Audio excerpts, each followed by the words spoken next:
Baby powder is a common household item, especially for parents, but consumer goods giant Johnson & Johnson lost a multi-million-dollar suit that claims the company's talcum powder caused a woman's fatal ovarian cancer. A jury in the St. Louis Circuit Court awarded the family of Jacqueline Fox $10 million in actual damages and $62 million in punitive damages after finding the company failed to warn consumers that their baby powder could be carcinogenic. Before she died, Fox testified she used the talcum powder as a feminine hygiene product for decades. She was diagnosed with ovarian cancer in 2013 and died last year. So the case essentially boils down to two questions. Does talc cause cancer? And if it does, did Johnson & Johnson know about it? Johnson & Johnson denied any wrongdoing and issued a statement saying the recent US verdict goes against decades of sound science proving the safety of talc as a cosmetic ingredient in multiple products.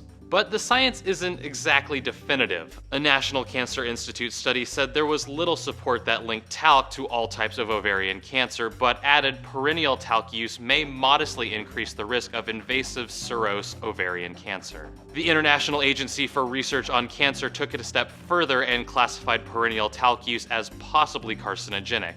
But the most damning evidence may have come from within the company itself. A memo from the company's medical consultant compared the risks of using hygienic talc to that of cigarettes, and that was evidently enough to convince the jury. One juror told the St. Louis Post-Dispatch they tried to cover up and influence the boards that regulate cosmetics. They could have at least put a warning label on the box, but they didn't. They did nothing. This could just be the tip of the iceberg for Johnson & Johnson. Fox was one of more than 1,000 women with similar lawsuits against the consumer goods manufacturer.